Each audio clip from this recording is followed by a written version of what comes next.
ඉරගෙදර තියෙන දුක, කටුක, අමීරි බව නොදන්නා නිසා තමයි අද සමාජයේ වැරදි කළා අපරාධ කළා මෙතනට ඇවිල්ලා දුක් ඉන්නේ. මෙන්න මෙතනට ආවට පස්සේ තමයි එයා කරපු වැරද්දේ බරපතලකම තේරෙන්නේ. මෙන්න මෙතනට ආවට පස්සේ මෙතනට එනකම් කිසි කෙනෙක්ට ඒ වැරද්දේ බරපතලකම තේරෙන්නේ නැහැ. එහෙමනම් අන්නේ එවැනි වැඩසටහනක් කරනවා විශේෂයෙන් මේ පාවසිරේ සිට ධර්ම ශ්‍රේණිය දක්වා දරුවන්ට දැනුවත් කරන්නේ මෙතන හාමත්‍රෝ. මේවා සමාජයේ දාන්නේ. එහෙමනම් මම උදාමත් කෙටියෙන් පැහැදිලි කරනවා. ඇයි මෙතන ඒතුම් ගාඩියේ කොසල කවුරුද ලේසිත් මෙතන අමාරු කියන එක උදාමත් කෙටියෙන් පැහැදිලි කරනවා. යම් කිසි කෙනෙක් යම් කිසි අපරාධයක් කළා, වරදක් කළා, ගරු අධිකරණයක් වගේ යම් කිසි පුද්ගලෙක් වන්දනාගාරගත කරාම අපි ඒ අවරදවා තමයි මෙන්න මේ වගේ සිරුමෙදි. මේ මහල් තුනකින් සමන්විත වූ සිරුමෙදි සංකීර්ණයක්. විශාල ප්‍රමාණයක් සිරුමෙදි තියෙනවා. ෂෙල්ස් එවනම් මේ සිරමෙදිරි නිර්මාණය කරේ වැලිකඩ 1841 ගෝගම්බර 1876. එහෙමනම් මෙරට සිටි පාලකයන් විසින් මේ සිරකවල් නිර්මාණය කරද්දී මේ එක් සිරකුටියකට දාන්න සැලසුම් කරේ එක් සිරකරුවෙක් පමණයි. දෙන්නේ නෙමෙයි. එක්කෙනෙකුට ඒක පාසුකම් ඇති සිරමෙදිරි තමයි එදා ලංකාවේ නිර්මාණය කරේ. එදත් ඒවයි අදත් ඒවයි ඉදිරියටත් ඒවා විශාල වෙන්නේ නෑ. එහෙනම් ඒ සිරමෙදියා පළවෙනි අඩි 6යි දිගින් අඩි 9යි උසින් අඩි 10යි කියන වසරය තුල කාමරය තුල කණාඩි 540 තුල ඉන්න පුළුවන් එක් සිරකරුවෙකුට පමණයි. නමුත් අද වැරදි කරන්න එපා, අපරාධ කරන්න එපා, ඒවට යොමු වෙන්න එපා, ඒවට යන්න එපා. අද මේ සිරකුටියක් තුල ඊදෙනෙක් විතර රඳවා අපනවා ඇද්ද? අහලා තිබුණාද? දැනගෙන හිටියද? සමාජයේ වදන්න නම් වැරදි කරන්නේ නැහැ. ඒකයි අද. අන්න ඒ නිසා තමයි අපි මේක වැඩසටහන ආරම්භ කළා. අපේ බන්දරාගාර කොමසාරි ජෙනරාල්තුමාගේ අනුමැතිය මත මේ වැඩසටහන විශේෂයෙන් සමාජයටත් මේ දරුවන්ටත් පැහැදිලි කරන්නේ එන්නේ මට්ටමේ දෙන. මේ ලුණ්ඩා වැදගත් නෑ. මේවා දන්නේ නෑ. අද කී දෙනෙක් විතර රඳවාද නැද්ද? දැනගෙන හිටියේ නෑ නේද? පතර බැලුවේ නෑ නේද? ඔව්. මේ දිනේ ලංකාවේ දුස. මේ 2016 ඔක්තෝබර් 11 ඉඳලා ලංකාදීප ගුවක් වුණා. මේ අපේ බන්දරාගාර කොමසාරිස් මාධ්‍ය ප්‍රකාශකතුමා ශාරුකුතුමා නැතුමා මේ පත්තරේ දක්වපු ගියා. මේ මරණ දඬුවම ලැබුවන් වැඩි විශ්ලේෂක වලද තද බදයක්. එක් අයෙකු රඳවන තුනියක කීයද? ඇවුන්නේ නෑ. හයක් දෙයියනේ ඉන්න පුළුවන්ද? අපේ ගෙදර කාමරයක 6 දෙනෙක් ඉන්න කිව්වොත් එහෙම අනේ අම්මේ මට බෑ අම්මේ මෙයන් දෙක එහෙම නෙමෙයි. එහෙම කියනවා. නමුත් දෙයියනේ මේ අඩි 6 9 කාමරේ 6 දෙනෙක් කොහොමද වසාදියන්නේ? හිතන්න. මේවා සමාජයේ දන්නේ නැහැ. දන්නේ නැති නිසා තමයි අද වැරදි කළා අපරාධ කළා මෙතනට ඇවිල්ලා දුක් විඳින්නේ. අනික් බරපතලම ප්‍රශ්නය තමයි මෙන්න මේව වහලා තියෙන සිරකරුවන් අපි මේ සිරමෙදිරි සංකීර්ණයෙන් මේකෙන් එළියට ගන්නේ දවසටම පැය 5යි. එති නේද? අපි පැය කීයක් දැන් අද මේ වෙන විට එළියේ ගත කරාද? එළියේ නිවසෙන් එළියේ. නමුත් මේක ගන්න දවසටම පැය 5යි. එති නේද? මදිද? මදි නම් කියන්න අපේ පොළසාරි තුමාට කියලා අපි සමගට මේ කාලය දික් කරලා දෙන්න. බෑන් නැත්තම් නේ. පව් නේද? දෙමුද පැය 10ක් 8ක් 10ක් විතර.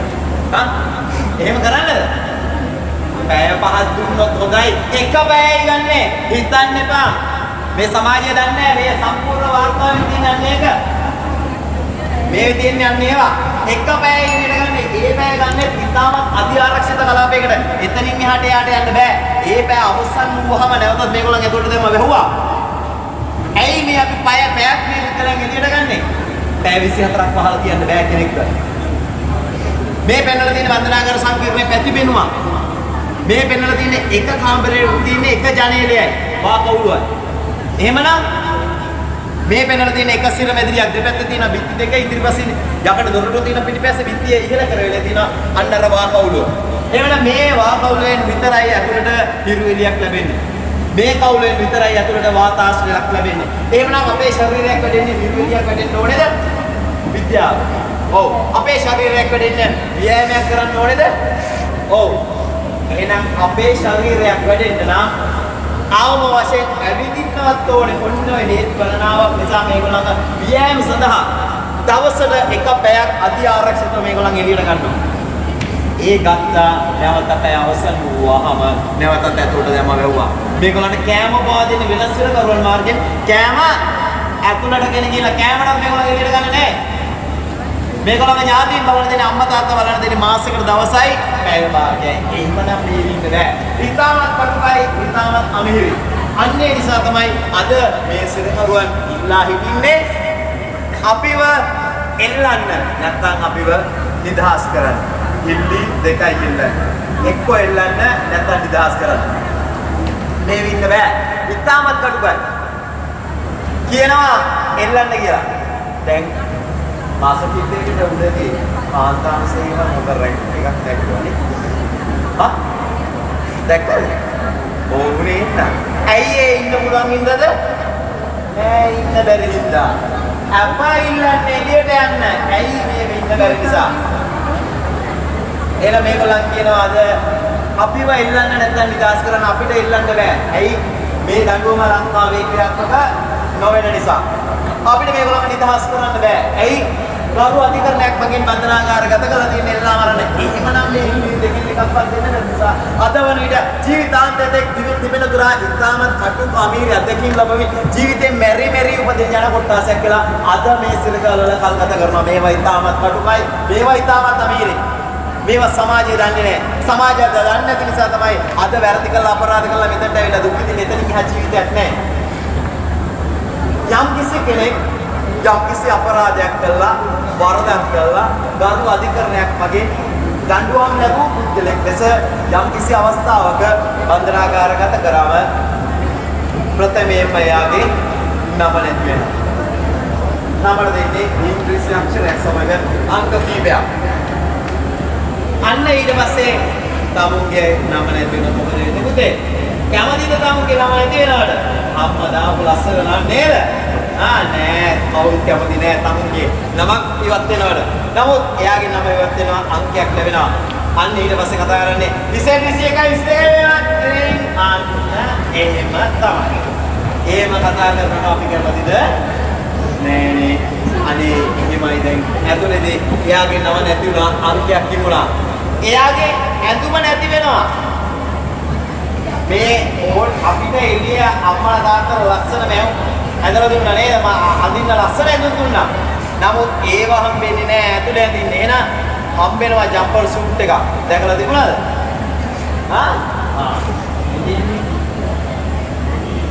මේ තියන්නේ පිරිමි කෙනෙක්ගේ නම් උඩ කමිසයක්. ලස්සනට වොත්තම් දාලා මහලා තියෙනවා. මරිසිමිතුයි මේ ඇඳගත්තා පස්සේ. මේ උඩ කමිසය නැත්තම් කියනවා උඩ කෑල්ල කියලා. මේ තියනවා පිරිමි කෙනෙක්ගේ නම් යට කලිසමක් නැත්තම් කියනවා යට කෑල්ල කියලා. කොහොමද ගෝල්පිය? අපි වගේ මේ කකුල තියන්න පුළුවන් ඉඳන මාලා දෙනවා නේ. දුවන්න බැරි කෙනෙක් තමයි මේවා මහන්නේ. එහෙනම් මේ ඇඳුම දෙනවා. මේ ඇඳුම හරි සිද්ධ යනකොට අල්ල බලන්න. මේක ඇඳගත්තට පස්සේ කට්ටිය කියන අනේ සර් AC එකක් දැම්මා වගේ ඇතුලේ හරි ෂෝක් එකකින් සුසන. ඇයි බලන්නකො මේ සිම්පල්තාවය කොහොමද කියලා. එහෙනම් මේ ජම්පර් ඇඳුම හම්බෙනවා. මේ බන්ධනාගාරයට එද්දී. තවත් එක් දෙයක් මෙයාගේ අතට හම්බෙනවා ඇතුළට එද්දී. මොකද්ද? අපිට පුතේ කන්න පොන්න හම්බෙන්නේ මොන විකාරෙන්ද පුතේ? අම්මා ලස්සන විකාරයක් දීලා දිනවා වගේ පුතා. දීලා දිනව නේ වගේ පුතේ. දීලා දිනවා. අම්මා ආදරේ. අම්මලා අපිට ආදරේ පුතාලට විශේෂ කියන පුතාලට වලට. අම්මලා අපිට ආදරේ ඒ නිසා තමයි අපිට අම්මලා ඒ වගේ ලස්සන පිඟන් වල ලස්සන කෝප්පවල ඒවල් දේවල් දෙන්නේ. අම්මා දෙනවා ලස්සන පිඟන් වල බත් එක පොත්ත ගහලා දෙනවා නේද මගේ පුතේ? දෙනව නේද අම්මා? ඔව් අම්මා දෙනවා ආදරේ. අම්මලා අපිට ආදරේ අමතක කරන්න එපා. අම්මා තාත්තා දහදුක් විඳින්නේ ඕගොල්ලන්ගේ යහමඟට ගන්න. ඒව අමතක කරන්න එපා. ඒ අම්මලා තාත්තලා සත්‍යයක් පාසා වේදන් කරන්නේ ඕගොල්ලන්ගේ යහමඟට ගන්න. ඒව අමතක කරන්න එපා පුතේ. එහෙනම් අම්මලා තාත්තලා දෙනවා ලස්සන විකාරුච්ච ඕගොල්ලන්ට බත් එක පොත්ත ගහලා දෙනවා. අනේ මගේ පුතේ වත් ටික කාපා කාලේ වෙලා හොඳට පාඩම් කරපන්. ඒකනේ පුතේ කියන්නේ. අම්මා කියනවා නේද? ශිෂ්‍යත්වද? හරි. ඒකයි පුතේ අම්මාලාගේ ඒ සිහින බිඳ දාන්න එපා. අන්න ඒ අපිට දෙන්නේ මේ වගේ පිඟන් වල අපේ අම්මලා ආදරේ නිසා. අපිත් දෙනවා ලස්සන පිඟානුගේ කෝප්පෙකුයි. දැනලා තිබුණාද? ඒ දෙන්නේ. අවුරුවාවත් මෙච්චරයි මේ පිඟානයි කෝප්පේ මේ ඇඳුම් ටිකයි එයාගේ අතට දීලා තවත් එක දෙයක් එයාගේ අතට හම් වෙනවා මුද්‍රා පෝච්චියක් ඒක අතට දීලා ඒ අයව මේ බන්දනාගාරේ ඇතුළට ගන්නවා. එතනින් එහා ජීවිතයක් නැහැ. අමතක කරන්න එපා. මේ බන්දනාගාරේ මෙතන ගේට්ටුවෙන් ඇතුළට ආවට පස්සේ එතනින් එහා ජීවිතයක් නැහැ. කවුරුත් නැහැ. මානසිකතා කඩාගෙන යනවා. මේ ඇතුළේ සෙනඟරු අපිට කියනවා ඒ බව. අනේ සර් මට මෙච්චර යාළුවෝ හිටියා.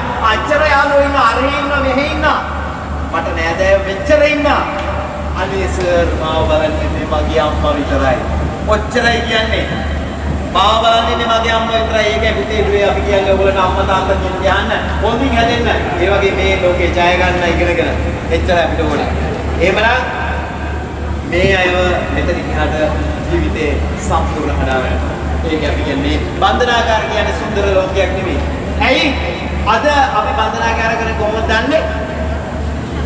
AC කාමර තියෙනවා, net දාලා තියෙනවා, ඇඳන් දාලා තියෙනවා, පෙට්‍රොස් දාලා.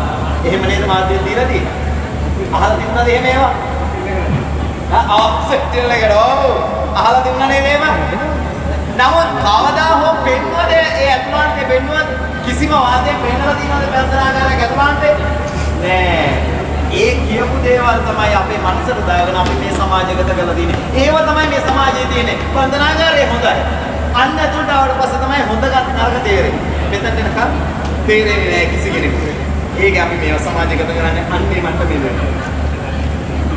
මෙන්න මේ එන්නුකාරණිය වූ සිරකරුවන් සැකකරුවන් හා අභියාචනාධිකරණයට ඉදිරිපත් කරේදී සිරකරුවන්ගෙන් විතරයි අපි වැඩ නොගන්නේ. අන් සෑම සිරකරුවෙක්ගෙන් අපි වැඩ ගන්නවා. හිතන්න එපා මේ බන්ධනාගාරයට ආවට පස්සේ නිකන් ඉන්න පුළුවන් කියලා. සෑම සිරකරුවෙක්ම වැඩ ගන්නවා. අන්නේ දර්ශන සියලුම දර්ශන පෙන්නනවා අපි අර පැතුනේ වැඩසටහනේදී. ඒගොල්ලන් කොහොමද අපි වැඩ ගන්නේ කියන එක සම්පූර්ණ වැඩසටහනේ පෙන්නනවා ඒ ළමයින්ට. පාසල් වල. එහෙනම් එපමණ වැඩසටහනක් අපිට මෙතන කරන්න අමාරුයි. එහෙමනම් මේ අයව විදර්ශන 5ට අවදි කරනවා. 5ට අවදි කරලා 6 වෙනකොට මේ සියලුම දොරටු විවෘත වෙනවා. විවෘත වෙලා මේගොල්ලන්ගේ එළියට ගන්නවා. ඊට පස්සේ දානවා වැඩාංශයකට. මේ සෑම වැඩාංශයක්ම මේ බන්ධනාගාර තුල ස්ථාපිත කරලා තියෙනවා. මේ බන්ධනාගාර ආයතන 27න් ආයතන 15ක කර්මාන්ත කඩිදු වෙනවා. කර්මාන්ත, කුෂ්කර්මාන්ත, සත්‍රපාන්ත සෑම අංශයක්ම තියෙනවා. එවනම් මේ අංශ තුන තියෙනවා. වැලිකඩ ගත්තොත් කම්බල්, වීවින්, මැවුම්, යෙදුම්, සබන් නිෂ්පාදන, පොල්තෙල් නිෂ්පාදන, මේ කෝවිදල් නිෂ්පාදන, පාපිත නිෂ්පාදන, ලීරුම් අංශ, වඩු වැඩාංශ, මේෂන් අංශ මේ සෑම එකක්ම තියෙනවා. මුද්‍රණ කටයුතු ඒට අමතරව තියෙනවා. ලොන්ඩ්‍රි අංශය. ඒ කියන්නේ රෙදි සෝදන්න. කවුද රෙදි හොදන්නේ? අපිද? නෑ සිරකරුවා. දෙයනේ කොච්චර කිව්වොත් ඒක කිව්වොත් ඒ වැලිකඩ ලොන්ඩ්‍රි ගැන කිව්වොත් ආසියාවේ තියෙන ලොකුම ලොන්ඩ්රිය තියෙන කව කොහෙද? වැලිකඩ හිරගෙදර ආසියාවේ ලංකාවේ. ඒ විස්තර පත්‍ර වල ගියා ඒක බලන්න. එhmenan එපමණ වැඩ කතරාවක් අපි මේ බන්ධනාගාර තුල තියෙනවා. ප්‍රධාන බන්ධනාගාර තුන ඇතුළත් හා ලංකාවේ තියෙනවා තරුණ වර්තකරුවන්ගේ විශේෂ මධ්‍යස්ථාන දෙකක් ලංකාවේ. එකක් තියෙනවා මීගමුව පල්ලන්සේන කියන ප්‍රදේශයේ, අනික තියෙනවා බදුල්ල කල්දෙන කියන ප්‍රදේශයේ. මේකේ ඉන්නේ තරුණ වර්තකරුවන් අවුරුදු 16ක් 22ක් අතර පසු වෙන ළමයි. ළමයි අපි ළඟ නැහැ කියන්න එපා දැන්. ඒ ළමයි කියන කතන්දර ඇහුවොත් ඔයගොල්ලන්ට මොනවා හිතෙන්නේ? එච්චර දුක්කරයි. අම්මේ තාත්තේ අද මේ අපි මේවා කරන්නේ මත්ද්‍රව්‍ය සමග. මේ මත්ද්‍රව්‍ය වලට ඇබ්බැහි වුණොත් ඒවට ගියොත් ඒවා පසුපස සහභාගියොත් එතනින් යා ජීවිතයක් නැහැ. මම මේ අම්මලා තාත්තලාට කියන්නේ අපි ළඟ ඉන්න ළමයි මට අහන්න ඒවට යොමු වුණොත් දරුවෙක් එතනින් යා ජීවිතයක් නැති බව ඒ දරුවන්ට පැහැදිලි කරන්න. මේවා අම්මේ තාත්තේ මේවා පැහැදිලි කරන්න ඉච්චර අපිට කාල සීමාවක් නැහැ. එහෙමනම් ඉතාමත් කටුකයි ඉතාමත් අමේරු. මේ සෑම අංශයකම මේ ඊට අමතරව ප්‍රාදේශීය ආයතන 10ක මේ කර්මාන්ත කටයුතු දැන් සිදු වෙනවා. එහෙමනම් මේ අයව 6ට එළියට අරගන්නවා. එළියට අරගෙන වැඩාංශයන් වෙත යනවා. වැඩාංශයන් වෙත යවනත් එක්කම අපි යට අන්න දෙන්න ඕනේ. දෙන්න ඕනේ නේ. දේශන කාමයන් දෙන්න ඒක ඔක්කොම ඉස්සෙල්ලා වැඩ ගන්න ඉස්සෙල්ලා දෙනවා මොනවාද? පාන් ගෙඩියයි සම්බෝලයි. එතනේ අම්මේ හිනා. පාන් ගෙඩියයි සම්බෝලයි. අවුන් 6ක පාන් ගෙඩියයි සම්බෝල හැදි දෙකයි. එපමණයි. අන්න ඒක කාලය යනකොට සෙල කරගෙන අනේ සර් අර මොයකට පොල්ලෙල්ලා කියාගේ සර් අතන හොඳට බලන්න. හයි මේ කන්න යටින්ද ඉල්ල තියෙන්නේ නෑ දඩුමක් විදින්නේ. එහෙනම් ඒ දෙන්නේ එයාට අපේ ජීවිත ආහාර පංගෝ වේල විතරයි. අවසායේ පාගෙඩිය සම්පූර්ණ එකයි දුන්නා. ඒක කෑවා නැත්නම් ඒකත් අරගෙන එයා යන්න ඕනේ 6 මාරේකට අදාළ එයාගේ වැඩාංශයන් වෙත. අන්න 6 මාරේ සිට අපි 11 වෙනකම් වැඩ ගන්නවා. නිකන් තියන්නේ නෑ. කවුරු හරි පුළුවන් නම් කියන්න වැඩ ගන්න අපි නැහැ කියලා මම ඒව රූපසටහන් සහිතව පෙන්නනවා. දැන් එහෙනම් වැඩ ගන්නවා.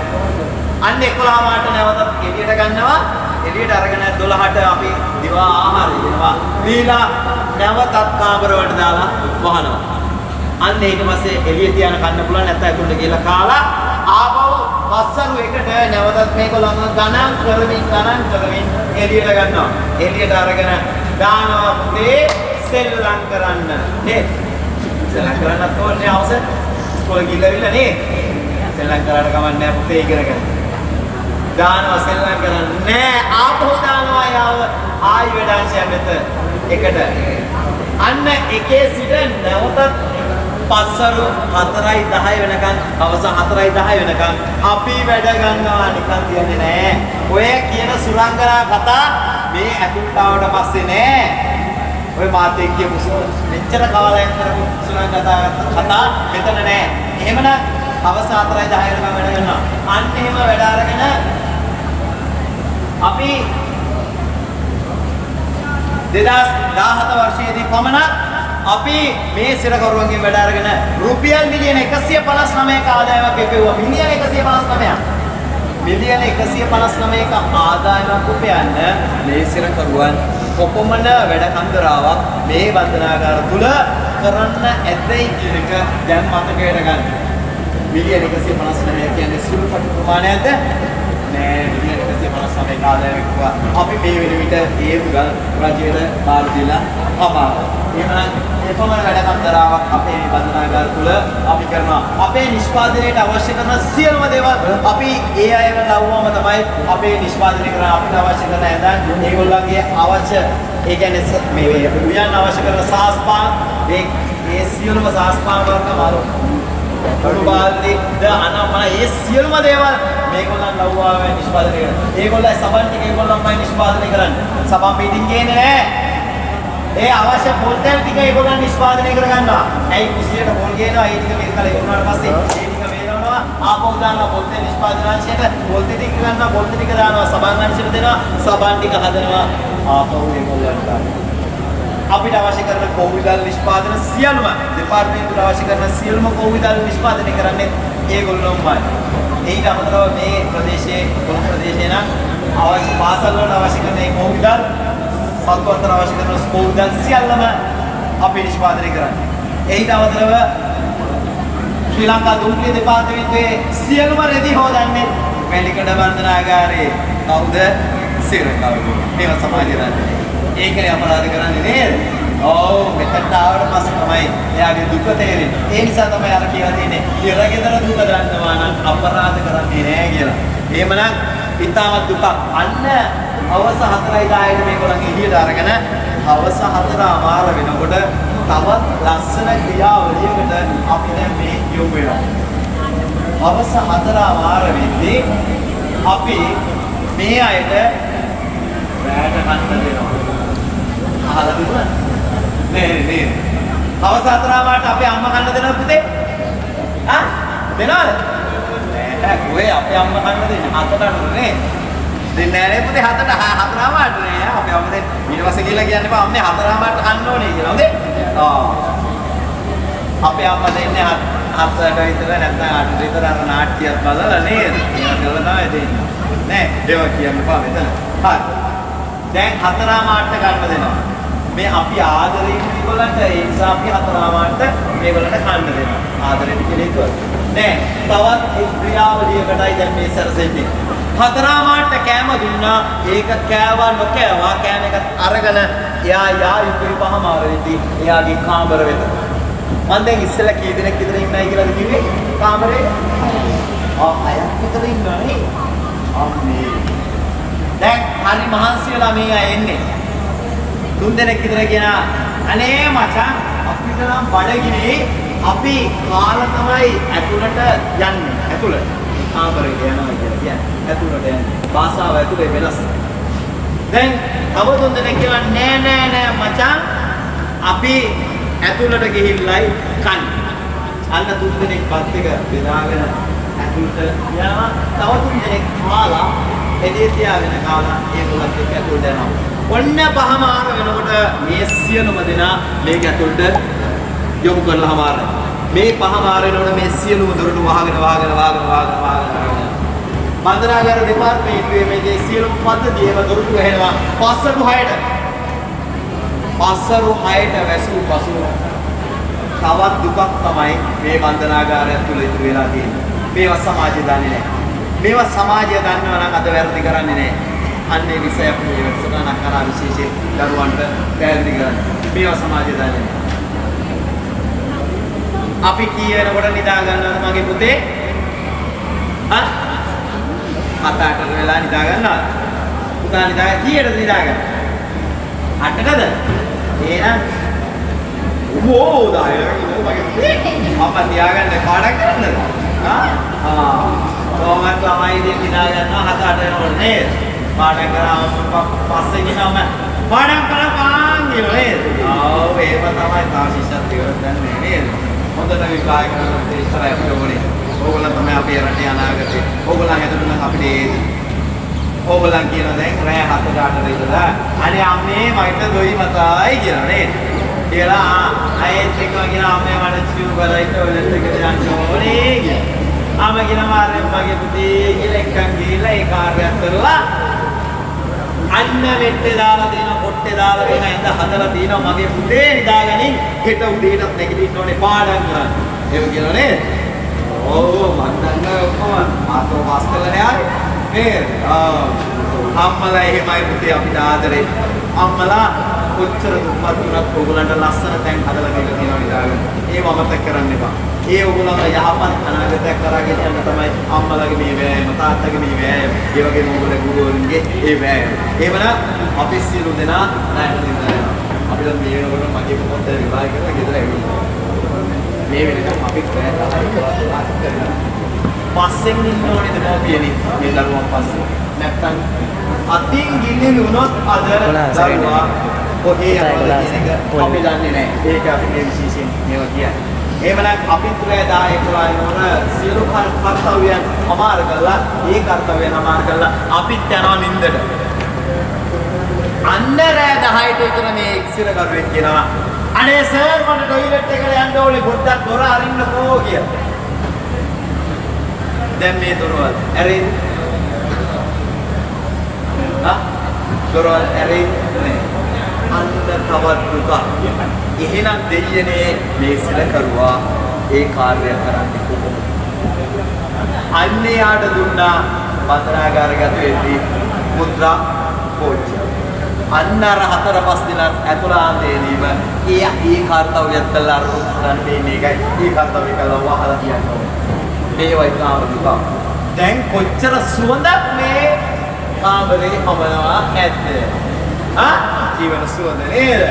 අනේ අර තුන් දෙනා දැන් කොහොම බත් පිඟන් තුන කනවා ඇද්ද? ඕක තමයි ජීවිතේ. මේවා සමාජය දන්නේ නැහැ. ඇයි? මේවා සමාජගත වුණේ නැහැ. ඇයි? අපිට එදිනදා මුල ගෑනේ සැකකරුවන්. ඒ කියන්නේ දින 7කට 14 වෙන 21 ගිය සැකකරුවෙක් ඒගොල්ලෝ ඉන්නේ මේ වගේ ශාලාවල් වල ඒක කරවල දින ටොයිලට් එකකට යන්න ඒගොල්ලන්ට පුළුවන්. නමුත් මේ දඬුවම් ලැබූ සිරකරුවන් ගරු අධිකරණයක් වගේ. ඒගොල්ලෝ ඉන්නේ අඩි 6 කාමරේ. ඒ වේල මාධ්‍යයේ ෆොටෝයිලට් එකක් ඇතුලේ තියෙනවද? නෑ තව සුළු මොහොතකින් බලා ගන්න පුළුවන් ඇත්ත දර්ශන පෙළයක්දී.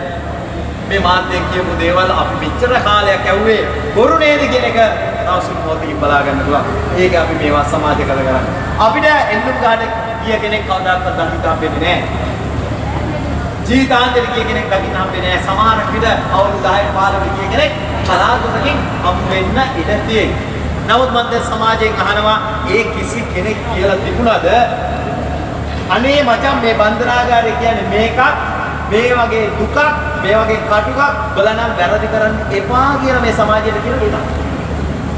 කාටද කියලා දෙනවා? කියලා දෙනවා නෑ කියන ලැජ්ජයි. එහෙනම් එච්චර දුකක් මේ බන්ධනාගාර තුල තියෙන්නේ. ඒක අපි මේ මුල සිට පැහැදිලි කරේ මේ බන්ධනාගාරයේ තියෙන කටුකක් නේ.